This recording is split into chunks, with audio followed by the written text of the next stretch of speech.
Iran इस वक्त गंभीर संकट से गुजर रहा है। देश के अलग अलग हिस्सों में हालात ऐसे बन चुके हैं कि लोग खुलकर सड़कों पर उतर आए हैं। ईरान के supreme leader Ayatollah Ali Khamenei के खिलाफ लोगों का गुस्सा साफ दिखाई दे रहा है।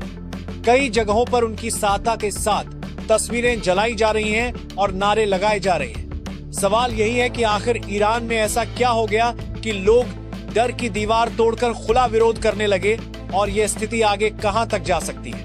जनवरी 2026 की शुरुआत से ही ईरान में आर्थिक संकट के खिलाफ बड़े पैमाने पर विरोध प्रदर्शन शुरू हुए। महंगाई, बेरोजगारी और गिरती अर्थव्यवस्था ने आम लोगों का जीना मुश्किल कर दिया है।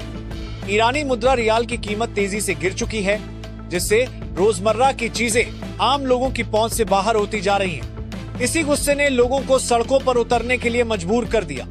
शुरुआत में यह प्रदर्शन सिर्फ आर्थिक मांगों तक सीमित थे, लेकिन धीरे धीरे ये सरकार और पूरे सिस्टम के खिलाफ आंदोलन में बदल गए। सरकार ने इन प्रदर्शनों को दबाने के लिए पूरे देश में इंटरनेट ब्लैकआउट कर दिया है। सोशल मीडिया और मैसेजिंग ऐप्स बंद कर दिए गए हैं ताकि प्रदर्शनकारियों के बीच तालमेल टूट जाए और बाहर की दुनिया तक सही जानकारी न पहुंचे। इसके साथ ही भारी संख्या में पुलिस और सुरक्षा बलों को तैनात किया गया है। लेकिन इन कदमों से हालात शांत होने के बजाय और ज्यादा बिगड़ते दिख रहे हैं, क्योंकि लोगों को लग रहा है कि सरकार उनकी आवाज दबाने की कोशिश कर रही है। तेहरान के ग्रैंड बाजार से शुरू हुआ ये आंदोलन अब पूरे देश में फैल चुका है।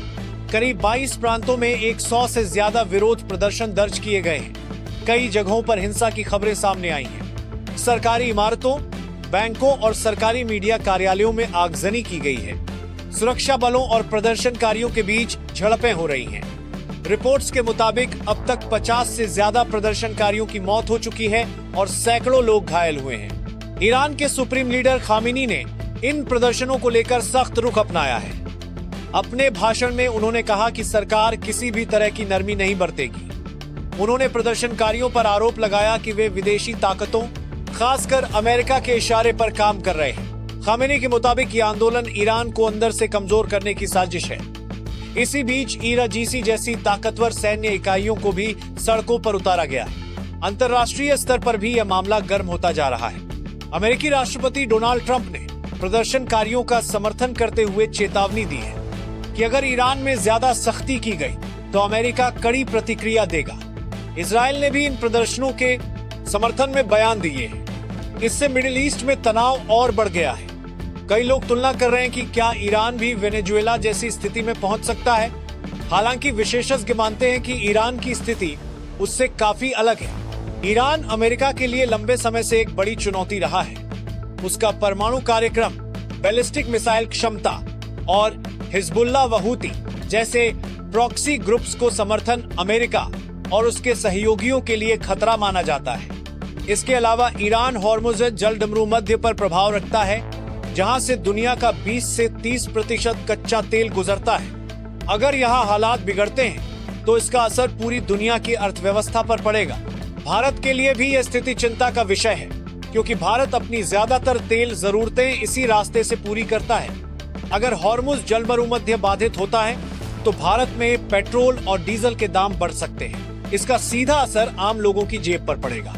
इसी वजह से ईरान का संकट सिर्फ एक देश का मामला नहीं रह जाता, बल्कि यह एक ग्लोबल समस्या बन जाता है। ईरान में इस आंदोलन का एक अहम चेहरा महिलाएं भी हैं। महिलाएं आर्थिक परेशानियों और सख्त इस्लामी कानूनों के खिलाफ खुलकर सड़कों पर उतर आई हैं। कई जगहों पर महिलाएं बिना हिजाब नारे लगाती दिख रही हैं और खामेनी की तस्वीरें जला रही हैं। ये दृश्य और स्लग से बेट को मार की नमक से गार करने की आंदोलन का ईरान के लिए असामान्य माने जाते हैं और यही बात इस आंदोलन को और ज्यादा महत्वपूर्ण बना देती है। भारत में भी कुछ लोग सवाल उठा रहे हैं कि जब नेपाल और बांग्लादेश में हुए आंदोलनों पर खुलकर चर्चा और समर्थन किया गया तो ईरान के मामले में वही आवाजें खामोश क्यों हैं? ईरान में सैकड़ों शहरों में आंदोलन फैल चुका है, दर्जनों लोग मारे जा चुके हैं, लेकिन इस पर उतनी चर्चा नहीं हो रही।